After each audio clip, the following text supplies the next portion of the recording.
Hello tout le monde, bienvenue dans cette nouvelle vidéo, je suis ravi de vous retrouver pour vous parler du deuxième long métrage d'une jeune cinéaste française très prometteuse, et c'est ce qu'on va voir aujourd'hui dans les films du vendredi, Les 5 Diables.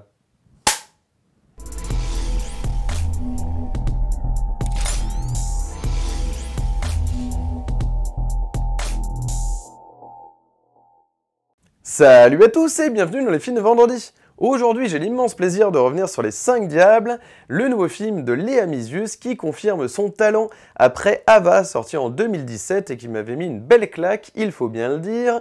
Vous pouvez d'ailleurs retrouver la critique du film sur ma chaîne, donc n'hésitez pas à y faire un tour. Léa Mysius qui délaisse les plages françaises ensoleillées pour une ambiance beaucoup plus glaçante dans les montagnes de l'Auvergne-Rhône-Alpes, puisque le film a été tourné là-bas, avec un Paul Guillaume, chef opérateur, qui s'est servi de la pellicule 35 mm pour nous obtenir un grain très particulier. Donc je vous invite, pour les petits curieux, à découvrir ce film davantage en salle, c'est beaucoup plus intéressant, pour avoir justement ce grain si particulier. D'ailleurs, le film commence avec une ouverture sur ces montagnes, sur ces paysages absolument incroyables et glaçants, un peu à la manière de Shining, dans cette fameuse séquence d'ouverture, bien sûr, mythique. Donc ça rappelle, voyez, les grandes heures en fait de certains cinéastes de films de genre, qui sont vraiment plasticiens de l'image. Donc voilà, déjà d'emblée, on vous explique, belle photo, voilà, c'est vraiment, on rentre vraiment dans cet univers. Donc c'est assez intéressant à ce niveau-là.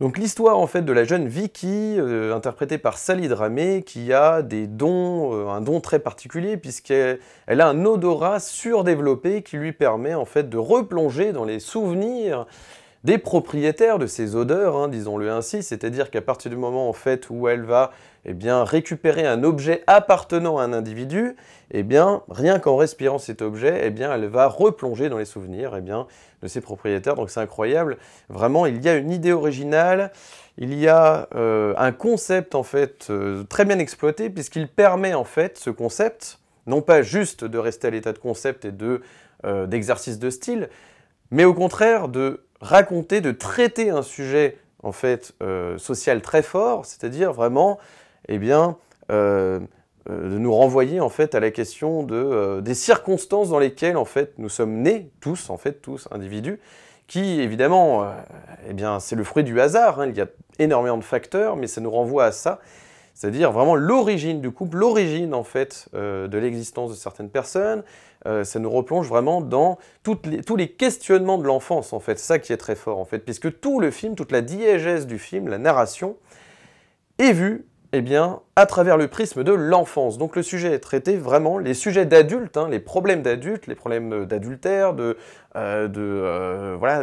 couple, de tromperie, etc., sont perçus à travers le regard de l'enfance, et c'est ça qui est très fort, puisque ça permet de rendre compte vraiment de toutes les difficultés du quotidien, vraiment des concours de circonstances aussi dans la vie, qui font que nous arrivons en fait à rencontrer telle ou telle personne, voilà, à voir telle ou telle histoire. Donc voilà, c'est assez fort à ce niveau-là.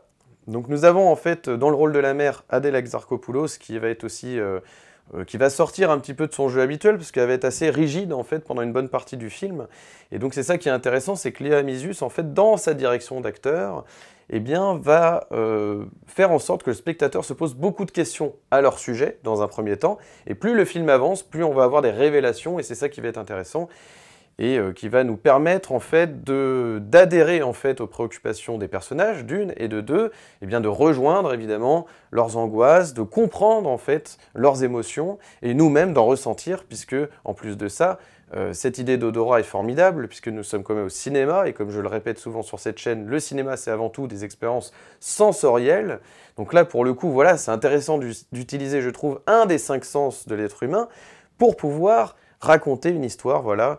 Et je trouve ça vraiment très original.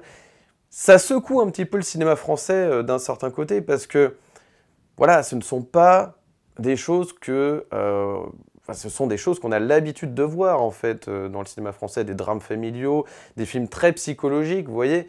Mais voilà, on arrive à utiliser un sujet qui pourrait être considéré comme un peu banal, voilà, un triangle amoureux, un concours de circonstances, mais à travers le cinéma de genre, puisque Léa Mysius ne cache pas évidemment ses inspirations, comme le cinéma de Jordan Peele par exemple. C'est vrai qu'il y a donc cette fameuse Julia, qui est la sœur en fait du mari d'Adèle Exarchopoulos dans le film, interprété par Mustapha Mbege. Voilà, donc la sœur, c'est Swala Emati. C'est vrai que dès qu'elle débarque dans le plan, hein, avec ses yeux globuleux, ça rappelle évidemment Us de Jordan Peele. Donc voilà, en tout cas, le Jordan Peele des bonnes heures, j'ai envie de dire. Hein, vous connaissez mon avis sur Nope, sinon vous pouvez retrouver ma critique sur ma chaîne. Mais c'est vrai que voilà, on a une Léa Mysius qui s'inspire quand même de beaucoup de... On sent qu'elle a goûté le cinéma de genre. C'est vrai qu'à la base, en fait, de sa rencontre avec Paul Guillaume, hein, qui est son co-scénariste et chef-op, eh bien, c'était sur un court-métrage, alors un peu horrifique de mémoire, un peu épouvante.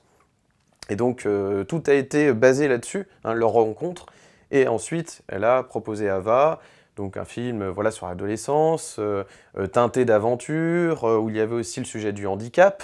Et là, c'est un peu pareil, puisque nous avons plusieurs sujets, plusieurs sous-couches. C'est ça qui est vraiment fascinant dans le film, et notamment aussi sur ce côté bizutage, hein, vraiment maltraitance à l'école, de la part des camarades de Vicky. Donc voilà, là aussi, il y a une dimension très sociale où il y a une mère de famille qui amène sa fille à l'école et qui se fait martyriser. Donc voilà, il y a tous ces sujets-là qui sont conjugués pour raconter une histoire absolument bouleversante, en flirtant avec le genre. On a un final, sans vous le révéler bien entendu, qui rappelle un petit peu eh bien aussi les grandes heures de De Palma avec Carrie, hein, bien sûr. Donc vraiment voilà, il y a une très très forte esthétique, une histoire vraiment très très touchante. On a aussi cette fameuse actrice que vous avez vue dans Benedetta, hein, Daphne Patakia, qui est également de la partie, qui va faire partie évidemment de l'équation de cet éclatement familial et de couple. Qui a le visage brûlé d'un côté, en fait. Donc voilà, sans vous révéler en fait pourquoi elle a ce visage brûlé, voilà, vous voyez, il y a beaucoup d'éléments qui vont vous faire poser des questions pendant la séance. Et ce que j'aime bien aussi dans ce film, c'est que le puzzle à reconstituer, bon, c'est pas un puzzle très compliqué, il y a quelque chose d'assez ludique, finalement, dans le cinéma de Léa Mysius. C'est pas comme si vous regardez un film de Lynch où le puzzle est peut-être un petit peu plus... Certes, il est ludique, mais il est beaucoup plus intellectuel. Là, ce qui est intéressant, c'est qu'elle arrive un petit peu à faire un puzzle de reconstitution, en fait, autour eh bien, des images passées, hein, des souvenirs, en fait, hein, qui vont survenir, en fait, dans la tête de cette jeune fille. Donc, tous ces souvenirs, en fait, vont être ludiques à reconstituer parce que ça va... Il y a quelque chose d'assez accessible. Vous voyez, c'est ça que j'aime bien, c'est que c'est pas non plus juste surintellectualisé comme ça pourrait être le cas chez Julia Ducournau, où vraiment son titane est fort intéressant, il n'y a pas de problème, mais qui va s'intéresser intéresser juste les cinéphiles hardcore. Alors que là, ce qui est intéressant justement chez Léa Mysius, c'est qu'elle arrive quand même à contenter vraiment les cinéphiles, mais en même temps sans oublier le grand public qui est là quand même pour découvrir une histoire touchante, j'ai envie de dire, proche du réel, parce que c'est ça qui est intéressant, c'est qu'elle arrive aussi, Léa Mysius, à mélanger réel et surnaturel. Elle arrive à vraiment nous montrer notre quotidien comme quelque chose de beaucoup plus surnaturel qu'on pourrait le penser, en fait. C'est ça que j'aime beaucoup. C'est-à-dire que vraiment, il y a... Comment rendre, en fait, notre monde à nous, notre monde réel à nous, concret, comment le rendre beaucoup plus... oui, fascinant, épique, mystique, en fait. C'est ça sa capacité à Léa Mysius, c'est à rendre mystique notre quotidien, parce qu'il y a du mysticisme, en fait, dans notre quotidien, et c'est ça qui est très fort. Quand on se pose des questions existentielles, quand voilà, et ben elle arrive en fait à le raconter de manière fantastique, justement. Et c'est ça que j'aime beaucoup. Vraiment, c'est très très fort. Vraiment, c'est très très fort. Il y a d'ailleurs des moments très savoureux, notamment une séquence de karaoké qui est absolument bouleversante, parce qu'on voit une Adèle Exarchopoulos aussi qui joue cette fille désespérée, qui le temps d'une chanson, vous le verrez sans en dire plus, eh bien, va avoir ce jeu, mais vraiment très subtil, où on va la voir essayer de retrouver en fait des sensations passées, le temps d'une chanson, avec de la maladresse. Elle joue très très bien en fait ces ruptures, maladresse, etc. C'est vraiment très très fort. Et, donc à tous les niveaux, ce film est quand même une petite pépite, hein. Je dois dire que Léa Mysius garde le cap sur son cinéma. Je suis très intéressé de suivre eh bien, sa nouvelle collaboration avec Paul Guillaume. Si son troisième film est fait avec Paul Guillaume, ce serait formidable parce que je trouve que cette collaboration marche du tonnerre. C'est des thématiques qu'on a l'habitude de voir dans le cinéma français qui sont bousculées par un mélange des genres habilement eh bien, géré par Léa Mysius. C'est cette capacité finalement à nous raconter un drame social, à travers un thriller. En même temps, il y a un côté comédie. Alors c'est vrai que moi j'étais assez étonné parce que quand je voyais le synopsis du film et surtout donc, le genre auquel il était associé, on voyait comédie dramatique, je me dis bon, c'est curieux parce que ça m'a tout l'air d'être un thriller haletant. Et en fait, oui, c'est le cas aussi. Donc c'est ça qui est dingue, c'est d'arriver à rendre tout ça crédible, surtout que quand vous liez comédie et suspense thriller, bon, je défie n'importe quel scénariste d'arriver à conjuguer tout ça et que ça fasse un film cohérent et qui tombe pas à plat. Donc vous voyez un petit peu cette capacité, cette originalité, cette singularité chez Léa Mysius qui arrive à injecter dans le cinéma français quelque chose de passionnant, parce que c'est ludique. Et c'est pas tous les jours qu'on a eh bien, un cinéaste, une cinéaste qui arrive à nous intéresser à son histoire, sans faire quelque chose de très lent, très, j'ai envie de dire, très... Parfois c'est un peu laborieux, quand vous voyez certains films... Enfin, voilà, je veux pas non plus casser certains cinéastes, voilà, je ne les citerai pas, je pense à un cinéaste en particulier.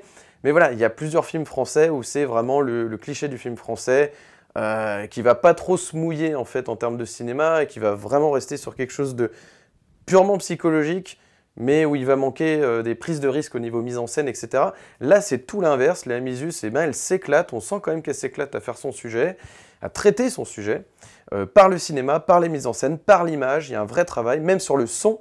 On a donc la même compositrice en fait que sur Ava, qui cette fois-ci en plus s'est amusée en fait à mixer des cris d'animaux en fait pour avoir des sons très particuliers pour les ambiances sonores. C'est assez fort. Et je dois dire voilà, qu'on se laisse vraiment porter par cette histoire. Donc vraiment, c'est une vraie expérience.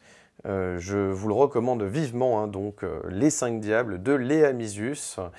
Coécrit, je tiens à le souligner quand même, avec Paul Guillaume, qui est également donc ce fabuleux chef opérateur, qui, écoutez, j'espère va vous laisser une marque dans la rétine, à condition bien sûr de vous précipiter dans les salles de cinéma tant qu'il est encore temps pour découvrir donc cette œuvre.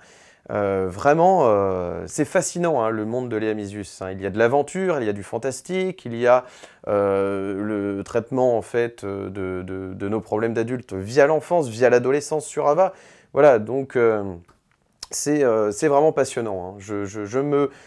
Je me découvre un peu une passion pour cette réalisatrice qui en plus est scénariste, qui a aussi beaucoup de talent d'écriture, même si j'adhère moins aux films qu'elle a écrits, notamment Les Olympiades de Jacques Audiard. Il y a eu du Desplechin aussi avec Les Fantômes d'Ismaël. Voilà, bon, c'est des films voilà, où j'adhère un peu moins, mais en tout cas, ce que j'aime beaucoup, c'est quand elle écrit et qu'elle réalise, parce qu'elle a vraiment quelque chose à dire en termes de cinéma. On sent que c'est pas simplement une scénariste, c'est aussi eh bien, une metteuse en scène de talent. Voilà, donc vraiment, je tiens à le souligner.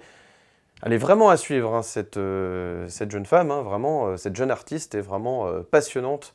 Donc voilà, je suis conquis par eh bien, cet artiste. Donc voilà, je vous recommande vivement Les 5 Diables de Léa Mysius à découvrir d'urgence dans les salles de cinéma. Si vous avez aimé cette vidéo, n'hésitez pas à mettre un petit like, de vous abonner, d'activer la cloche pour ne manquer aucune de mes nouvelles vidéos et de me suivre sur Instagram, Steph_LFDV. N'hésitez pas à m'ajouter sur Instagram afin d'être tenu informé des prochaines vidéos sur la chaîne et tout simplement pour accéder à mon contenu. Vous pouvez également me laisser un petit commentaire sous cette vidéo, ça permet de continuer le débat autour des films que je présente, donc n'hésitez pas, faites-vous plaisir dans les commentaires.